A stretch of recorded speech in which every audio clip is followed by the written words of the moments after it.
Hey, you're listening to the LevelUp Creators Podcast. Amanda Northcutt here, founder and CEO. We help digital creators build thriving, sustainable businesses they love, and we are so glad you're here. Welcome. I am super excited to introduce my brilliant guest today because he and I are going to cover a lot of ground, especially on AI and all things email marketing, all through the lens of the creator economy. But before I do, here's a little bit more about my guest, Casey Hill. Casey is a growth veteran with over a decade of experience in helping software companies scale fast. Whether it's garnering millions of views on Quora and LinkedIn or pioneering new growth levers like booking his team on hundreds of podcasts, literally, Casey is always looking for creative and value-led ways to grab attention and break free from the mold. In his current role leading growth at ActiveCampaign, he is building organic growth engines to propel the team to $1 billion in ARR, that's annual run rate. That's 1 billion with a B, to be clear. And on the consulting side, Casey also works with some of the world's biggest firms, including firms like McKinsey, BlackRock, Coleman's, GLG, GuidePoint, and others, where he provides institutional guidance to private equity and venture capital teams around topics like SMB marketing, vendor selection, SaaS pricing, SaaS marketing, and CRM tool differentiation, market analysis, inbound marketing, and marketing automation. Welcome, Casey. Hey, Amanda, thanks so much for having me. So excited to be with you today. And I mean, this conversation is going to be such a treat for our listeners because Casey, you are so good at taking your massive breadth of experience and applying it so clearly and effectively to any audience. So thank you for putting on your creator economy hat today to chat with me about AI, best practices around all things email, from newsletters to onboarding to reactivations. And importantly, we're also going to talk about the value of owned assets, which we'll jump into here in just a minute. First, Casey, in case this is someone's first time listening to the show and maybe doesn't quite know what ActiveCampaign does and how it helps creators and online business owners, could you give a quick intro?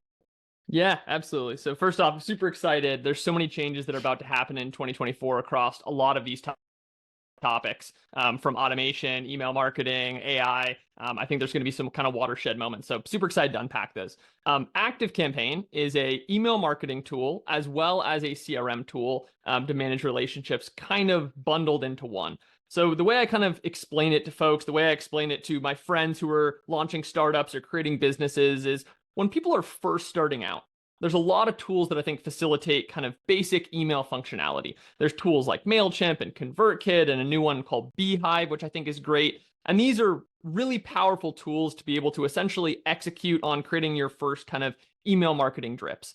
But I think that as businesses grow a little bit, they often kind of hit these inflection points where they say, hey, it'd be really cool to be able to manage relationships. I just went to an event and I want to follow up with certain people that I ran into, or I have certain deals that I'm trying to kind of monitor. And that's where that CRM piece kind of comes into play. So oftentimes that person will be like, okay, I have this email tool. Now I'm going to get this separate kind of CRM tool to manage some of these relationships. And as we all know in business today, you often use, even as a small business, a dozen different tech tools, right? I got Calendly because I need to book stuff, and I start using, ClickUp or Notion to start monitoring things. And so the other factor I think it's really important with businesses is to find a tool that a lot of things can plug into. So you're not having to constantly go with these complex outside integrations. So that's essentially where AC sits. It's for that business that's matured beyond that kind of just basic email marketing stage, looking for a little bit more sophistication, looking for something that works with all their tools as they kind of scale to that next kind of stage of their business. Nice. Yeah, that's a great explanation. And if you've heard any of our previous episodes, you've probably heard us talk about ActiveCampaign and or ConvertKit. And so we feel that those are an essential piece of a creator first business tech stack. And ActiveCampaign is such an unbelievably powerful tool. And we have gotten unbelievable results for our clients by fully leveraging kind of the Swiss Army knife that ActiveCampaign is. And so I'm super excited again to have this convo and dig into it a little bit more. But first, I'm going to roll back just a second. I want to point out that you have a lot going on based on what I just read through on your bio. And I'm realizing that the teaching gig that you have did not even make it onto the show intro. So can you give us a little backstory on your career path and kind of how you got to where you are today? Yeah, for sure. So I've been basically in software, in SaaS as an industry for almost my entire career in terms of kind of my day job. So I've been doing that for about 13 years now. And during the course of various different businesses, I've kind of always been focused on that SMB sector. So working with a lot of small e-commerce companies, creators, consultants, agencies who are often that 4-person team, that 8-person team, sometimes even that solopreneur team. So spent a long time with people kind of in that initial inflection stage throughout my career. I've worked a lot in MarTech specifically. So working now at ActiveCampaign, worked for a competitor called Entreport a handful of years back. And during that time, also started to do a lot of consultation. So because I was very exposed to this industry, started to meet with a lot of different companies and help with vendor selection, talk about kind of what's happening in MarTech, what are the trends. So I got kind of this unique lens to be able to spend a lot of time behind the hood of almost all the major players. Spent a lot of time in HubSpot and Pipedrive and ConvertKit and MailChimp, Constant Contact, MailerLite, Keep. I mean, I could keep rolling and rolling. But what's cool is to get a little bit of like that 30,000 foot view. Oftentimes I think that, we choose a tool, we kind of jump in and we're not quite aware of what's happening in the overall ecosystem. So I've been lucky enough to be able to work with a wide range of clients and a wide range of tools kind of in that space. And then starting in 2016, I actually launched my own e-commerce business that I took to Kickstarter. We raised 40K and then we kind of had a phase where we went direct to consumer and then we went to retail. So that was cool to be able to take some of these skills that I was learning every day, actually working with folks and be able to kind of build that small business on the side. So that was really fulfilling and enjoyable, and definitely learned a ton about, ad spend, learned a ton about kind of monitoring those relationships. And because it was a physical e-commerce business, also a lot about shipping and fulfillment and those different pieces. So that was an adventure. Then because for a number of reasons, one of them being that the margins in physical product businesses are really tough. In 2021, I also launched a course business. So I started kind of down that path of basically running digital courses, seeing how that kind of varied, building an email list, kind of going through those motions. Once again on the side. So all of these businesses that I was running concurrent while working full time in basically that SMB MarTech space across Entreport, then a company called Bonjoro, and now ActiveCampaign over the last 9 or 10 years or so, those three companies.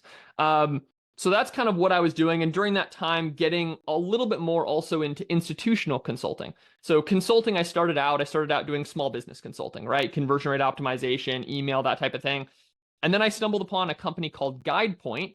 And GuidePoint essentially was like, hey, we have questions about SMB MarTech, and we'll pay you a lot of money for an hour of your time to talk about these things. And I said, oh, what the heck, I'll try it.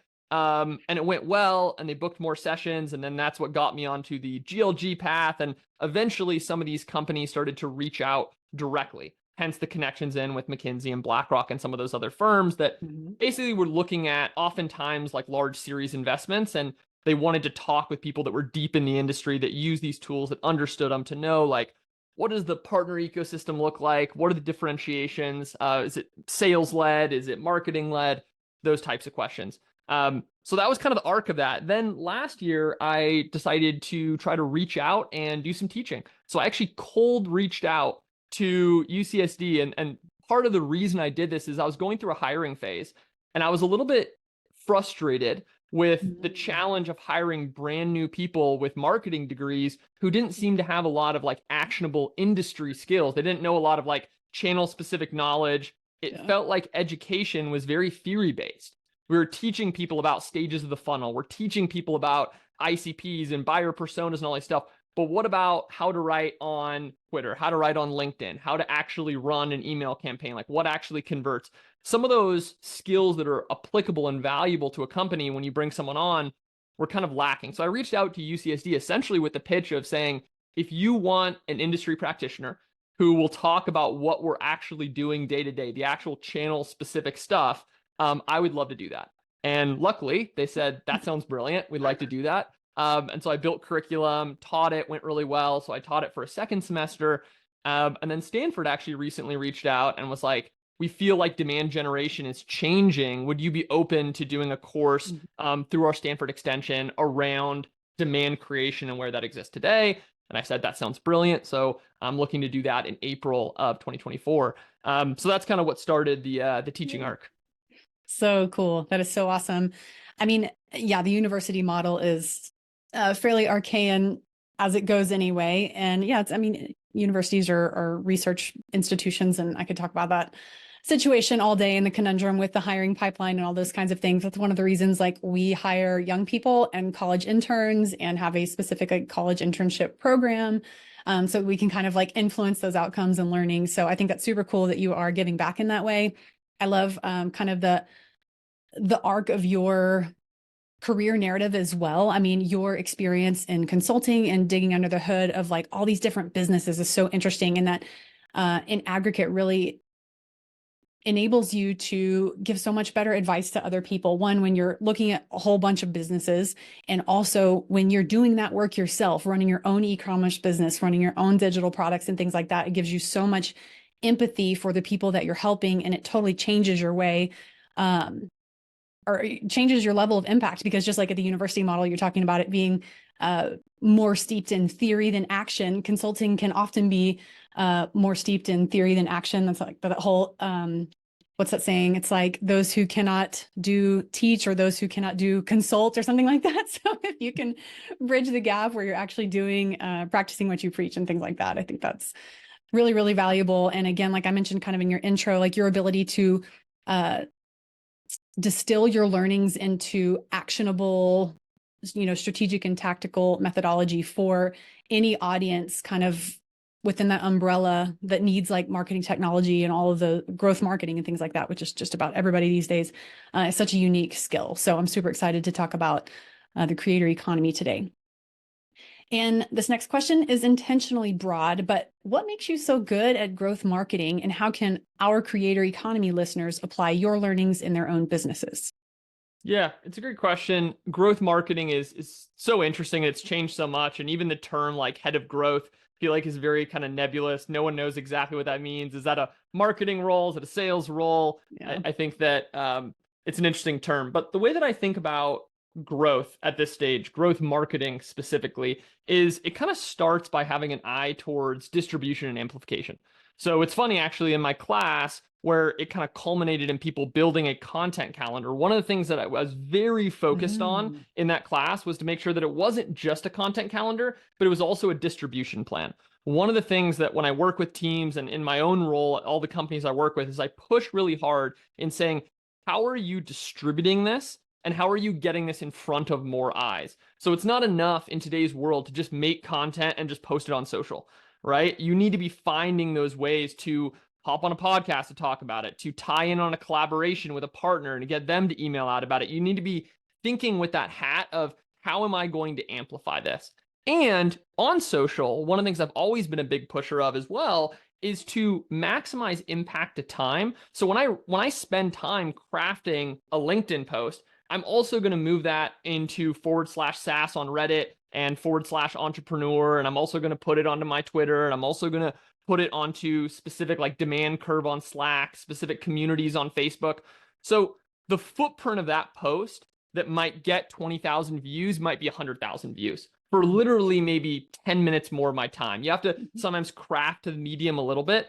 But if your focus is just generating really good content, often you'll find that it could be applicable in a lot of places. So that there's a lot of different ways and arms of distribution. But I think one, think about any content that you build with that lens, distribution and amplification.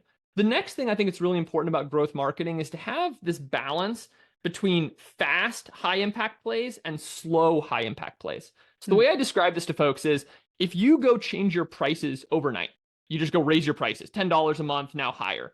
Usually what happens is the following. You will see a immediate step change in your revenue that will move up. Sometimes there'll be a little dip because you often will get a little bit of a churn bump, right? You'll raise your prices, it'll increase your average revenue per user, you'll get a little bit of a churn bump. But for the majority of people that are using that discretionarily, like you're not raising prices 10 times a year, usually it's net positive, is the honest thing. It might frustrate people, but usually it's net positive for the business. So that's a fast lever. It's a fast lever that creates high impact within your organization. Same thing with website optimization, like changing your core copy or changing something on your pricing page. That can create a big impact quickly. But the challenge is, as I just kind of noted, you can't do that continually. You can't just keep getting that same benefit by optimizing your website. You can't keep getting that same, you can't raise prices 20 times. So it's finite. So you have to balance that with these slower levers that build over time. And that's things like your owned assets, a podcast that you launch, a newsletter that you launch, building up your brand image, all of these things that can be really powerful SEO, but they take time. There are these cumulative levers that slowly build. And so I think that my step one is think distribution amplification. My step two is where is your combination of those fast and slow plays in your roadmap? And I can tell from working with a lot of brands, if you just focus on fast, you're going to have a bunch of peak and valleys. And if you just focus on slow, you're going to be moving so slow. You'll see that continual growth, but you'll often have too much of a burn rate that people will, you'll peter out, you'll quit, you'll fall out because you're not getting to that point fast enough. So that's my second pillar. And then the final one, this comes from my mentor, Pat Campbell, who sold his business for $200+ million. I think he's brilliant in the content sector. And one of the things he always pushed me on was he said, you need to have a combination of maintenance and viral swings in your marketing plan. So maintenance is the stuff we all know. You need to have the case studies that say, we solve X problem. We do, we're inserted at this point of the funnel. And it's all the stuff that you need to be doing. And it's a mistake to not do those things because there is, people are going to search for terms. You need to have some sort of visibility. So maintenance swings are important, but you also don't want to have just maintenance swings. You want to go out and create that creative show that has a 20% chance of success. But if it works, it could be something that could get you hundreds of thousands of views. Your bottom of the funnel maintenance swings is not going to drive that top of funnel stuff. So the viral swings is where you get out and you really try those things that are more out there to get that top of funnel strong. And I think if you do that with a good tempo, then over the course of the year, you maybe have 4 flop viral swings, but you have 1 or 2 that land. And that works out in creating a strong top of funnel momentum. So those are kind of the 3 pillars: balancing the maintenance and the viral, having the fast and slow, and having that distribution lens that I think really help make the most effective growth marketers. I love that. Yeah. And kind of thinking like in rhythms, like what do we do on a recurring basis, whether it's the podcast or, long form YouTube video or whatever. Yeah. I love that lens. That's a really good kind of 1, 2, 3 punch. And I think I want to double click really quickly on the distribution amplification point number 1 of like growth marketing pillars. So I have 2 diagrams on my whiteboard right here. And one of them is distribution channels and the other is content maximization diagram. And so we use this video podcast as what we call our source content. And from this piece of source content comes at least 4 newsletters, at least 4 blog posts or articles. And we can make, at least 7 clips or shorts that we'll put out on YouTube and LinkedIn. And then I just kicked off an Instagram account that I'm committing to post on every day for at least a year. It's CEO_creator. My face is right there, so it's easy to find. But it's just like an infinite content creation machine. If you have that like long form content, especially something like a podcast or something that's interview style, and you are both pulling the maximization levers to trickle down through all of your available distribution channels and then plugging them in the right places. So there's just infinite ways that you can slice and dice. And that is so important as a content creator and or, online business owner, solopreneur, anything like that, people with limited bandwidth and not necessarily like a team to help them. Thinking through that lens is so important. I'm so glad you shared that. Thank you. Yeah, totally. And I think it also extends to say, you create all those assets. And then you reach out to me. You say, hey, Casey, here's a clip that I think might be valuable to your audience. And maybe you have partners or you have other people that work within the organization. You say, hey, I think this might be valuable to your audience. And then they post it. And so that becomes kind of the ripple effect too. You create all these assets and then you can deploy them across these channels that bring amplification because they have unique audiences. They have people that aren't exposed to you. And that's, I think, where the magic happens when you invest in just high quality content and high quality advice, instruction, all those different things that enables you to have a really good distribution plan. So that's one thing I'll just kind of say as the final point on this is that I think a lot of times folks will ask me, well, like, why would a partner share this thing that's just about like my company? And what I tell them is, if people wouldn't share your content, it's too like company specific. Like you need to take that higher level. Like if you're looking at it and you're like, why would anyone share this? They probably won't, right? It's probably something where you're just like shilling your brand and it's not like actual wisdom that's system agnostic and is applicable for a lot of people. So I think that's a really good litmus test is you want to be non-promotional enough that people would inherently want to share it. I actually push myself to do what I call the Reddit test. I will take content, I will post it on Reddit, and I will make sure that it can get 10 upvotes. And if my content can't get 10 upvotes on Reddit, then I will basically be like, it's too promotional. I need to go back to the drawing board. And it can be tough because Reddit is a harsh environment and ecosystem. Like, people will call you out, people will slice if it has even a shred of promotional aspect. But I think it's a great way to test yourself, to be like, hey, if this is genuinely valuable to a wide array of people and it's not just product promotion, I should be able to find success on those channels.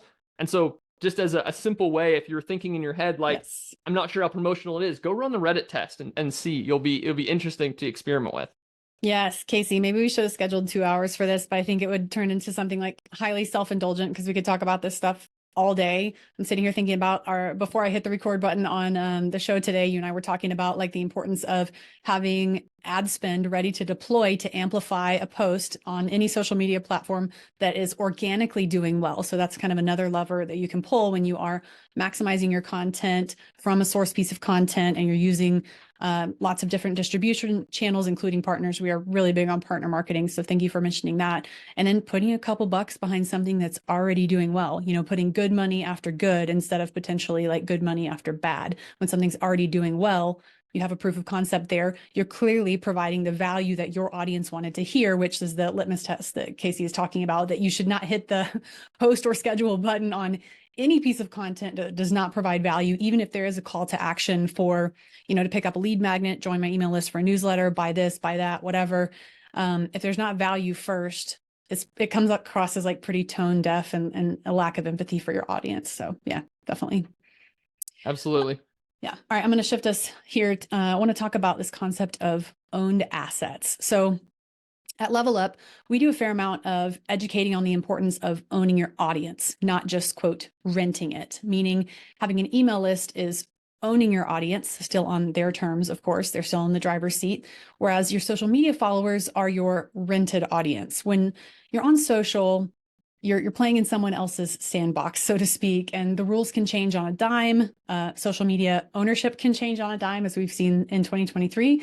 That can have significant implications for your account and therefore on your followers. And there are some parallels I want to call out here when it comes to brand deals and or affiliate relationships versus creating and selling your own products and services. So I think it's fair to say you're renting products to sell through brand deals and affiliate relationships, but it's far better to create and sell products and services that you own 100% of. It's much better for business and can actually help you build your business on a solid foundation rather than relying on spotty brand deals and helping other brands that you're affiliated with get rich, right? So Casey, can you kind of build on that concept of owned assets and talk about how that relates back to email marketing?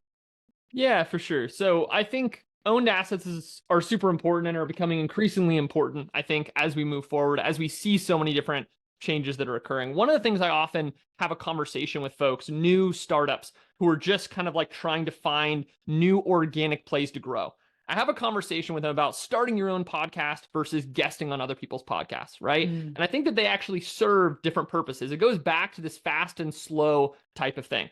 When I hopped on the SPI podcast that might get 100,000 downloads, right, in that creator space, we can go look at our sales when that episode goes live. This was back at my time at Bonjoro, and we see like those acute spikes, right? We might see 150 trials come in day one and 80 trials come in day two. Like, it is a pronounced way that we're amplifying.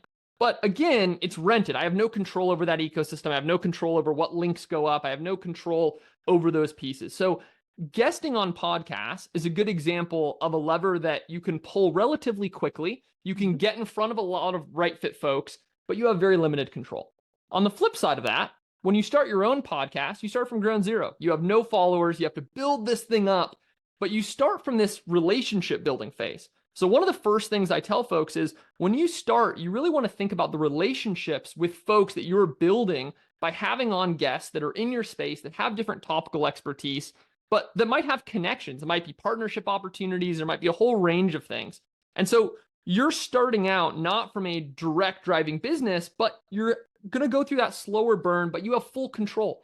If you want to put a plug in for your product, if you want to advertise, if you want to have outside advertising, one of the things about owned assets, although they're slower, you gain full autonomy to use that however you want strategically.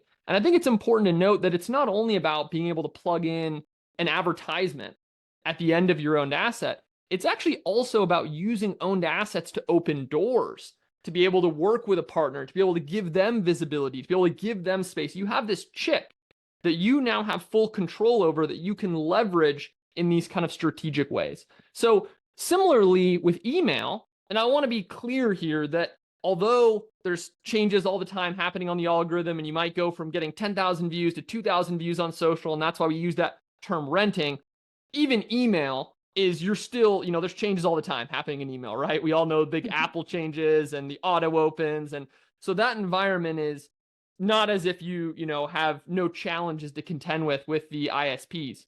But the advantage is as you build that asset, you have that space once again to leverage and advertise and use it to have on guest collaborators in that exact same way to drive kind of relationship growth. So I think that as a business, you really, especially if you're a smaller business, you want to be plotting that 1, 2, 3 years ahead and asking yourself, what relationships, what connections, what partnerships are going to take my business to that next level? Because when you get into that much larger pond, that much larger ecosystem, you use it to open that strategic doorway, that can be something that has a profound change in your business. And so I think that it's very important for folks to be thinking about both of these, to be honest, the rented as well as the owned audiences as you kind of build out your game plan. Yeah, totally. I mean, you should think of top of funnel as, rented audience. That's totally cool. You want to have this thoughtful customer journey laid out where you're offering your email newsletter, you're offering a lead magnet, which is like a valuable download that you give people in exchange for their email address. Build up that owned audience over time, continue to add value, build relationships.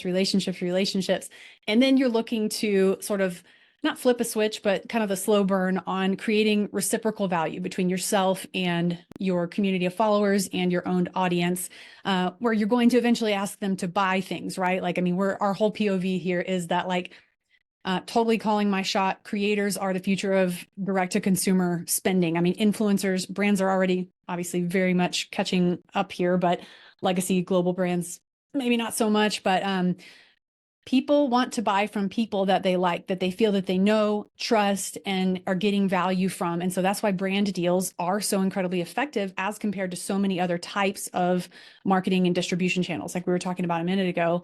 But I mean, the ethos, of control is shifting very much toward creators and influencers because we have the attention and people are always, I mean, brands are trying to buy attention, right? That's how we make sales, is through attention. So if you can couple the attention with relationships with creators and influencers, you can make lots of sales, right? But what I think we're saying here in terms of owned assets is sell your own shit, make awesome shit for your audience specifically, and they will buy it from you. So that's great to get a brand deal and get paid for that, but you're helping make somebody else rich, right? You've built the audience, you have expertise in something, make your own stuff and sell it, own your audience, own your stuff, own your business, own your revenue streams, right? 100%. And just kind of building on this concept of relationship building and the importance there. Let's talk about best practices with your email list. So there's very much a right way to do email marketing that will produce great results for creators. And on the flip side of that coin, there is a very detrimental way that email marketing can be used as well. So Casey, can you break this down for us and give us maybe the top 5 or so most important and impactful best practices around email marketing? Yeah, for sure. So there's a lot to unpack, and obviously the tactics are going to vary depending on exactly what you're trying to do with email. But I think the first thing is that email has evolved and changed a lot from, if you go back a decade and you remember all those newsletters that were just company updates. You remember if you would get this long thing that was we're launching this product and we're doing this and we're doing this, and it was 12 different CTAs in every single one. I think that there's so much noise in your inbox. The very first most important thing that I advise people is set expectations. What are you going to send people and when are you going to send it? And the actual when are you going to send it, I find is actually done by very few businesses and is actually still a huge opportunity. So what I mean by that is saying we will contact you each Friday at 9 a.m. PST with a use case of how a creator went 1 to 10K a month.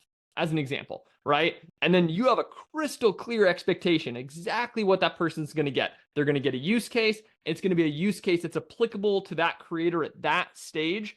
Very clear expectation. So that's one of the first things I think that is super important, is to make sure that you set that expectation. The next thing I think that is super critical is I've done a lot of work over the last maybe 8 years now around deliverability, around engagement. And it's been this evolving art, and there's been all sorts of changes with inboxes. And so I think that one thing that's super important is you need your emails to actually be read and to be engaged with. And a lot of the kind of benchmarks that the industry has set out, you'll see, I think Campaign Monitor and a handful of others, they post like the annual benchmarks, right? And they'll tell you that, hey, your industry has a 21% average open rate and a 1.2% click-through rate. And they'll give you all of these kind of standard benchmarks. What I have found is that this has led people to often have a standard of like, okay, 20% is awesome, 20% is great.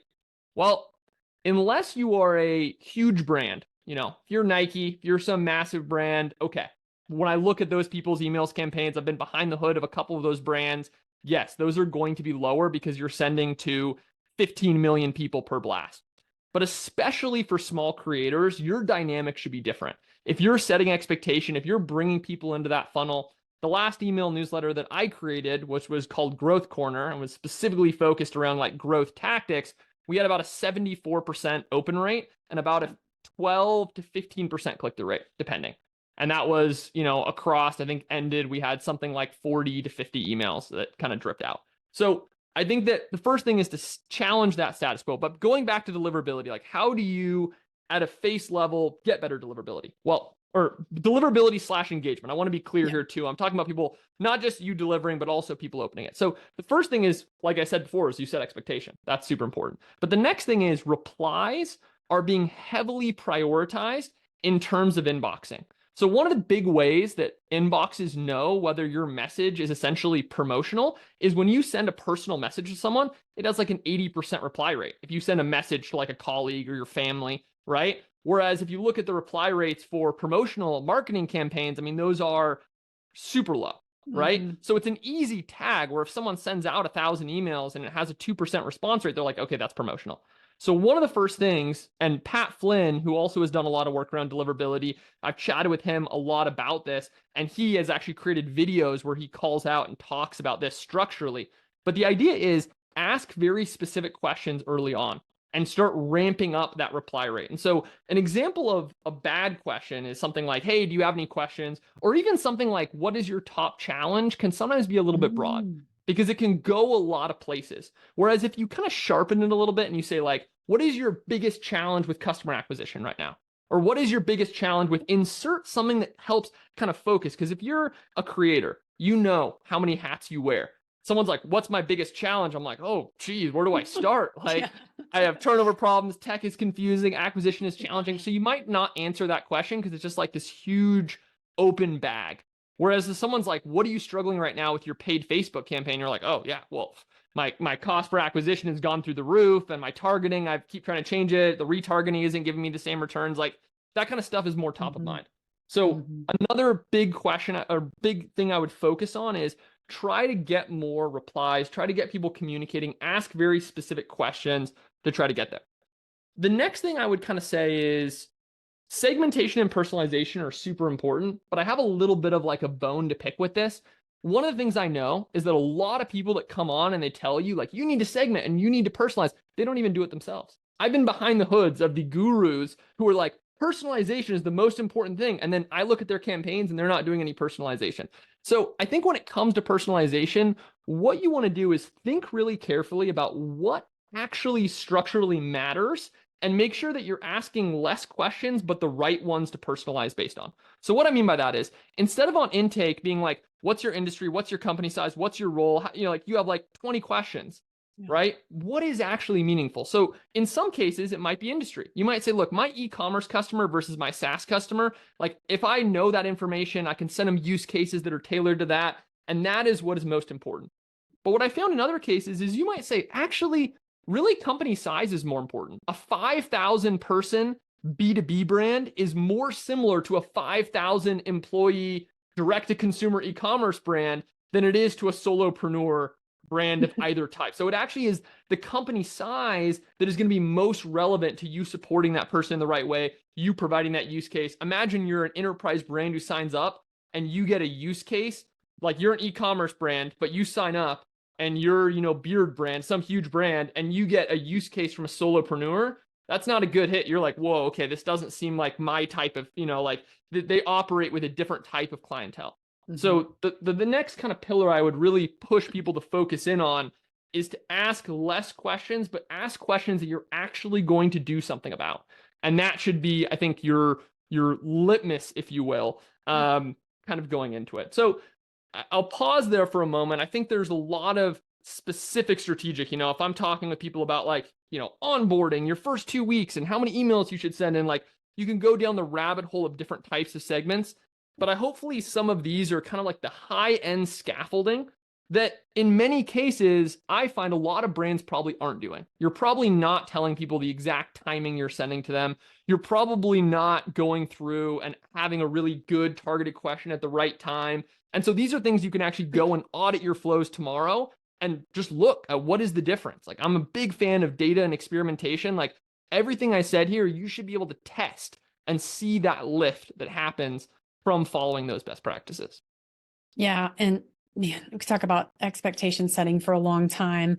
That is so foundational to trust in relationships, right? And that's not just in business. I mean, you can draw that out for any of your personal relationships, but I like what you're talking about with regard to setting expectations, delivering on expectations, and doing that over time. And that's in all of your marketing as well. So I know this is a little bit different than email marketability or email deliverability, but especially with recurring revenue products, which we love, an active campaign helps us really maximize LTV, customer numbers, retention, everything like that with email marketing automation. But you damn well better be prepared to deliver on what you promised throughout your marketing efforts, and probably 10 to 25% more, right? Kind of that delight, surprise and delight your customers. And I think that's just so important in every aspect of your business and your life. So that's a really broad kind of umbrella lesson that you could overlay on anything, but really glad that you said that. Okay. And then I'm going to shift us again a little bit, but I do again appreciate talking about how email deliverability works is super important, because a lot of content creators don't quite know that yet, right? I think a lot of people throughout even B2B businesses don't quite understand how that works. And so I think that's super great that you're kind of hit the nail on the head there on get people to respond to your emails, and that will really help you in the future. And ActiveCampaign has something that I call the spamometer. It's when you test your email and it runs a little spam check on your wording and verbiage throughout, in the subject and pre-header text and in the actual body of the email. And it will tell you hey, you can't use that specific word in the subject line. That looks really spammy and icky. And even I send nothing that's spammy or icky, and we don't send anything on our client's behalf that's spammy or icky. But even at the beginning of this year, I didn't know you couldn't use certain words in subject lines, or that would really damage your deliverability. So I think that's really important to be thinking about.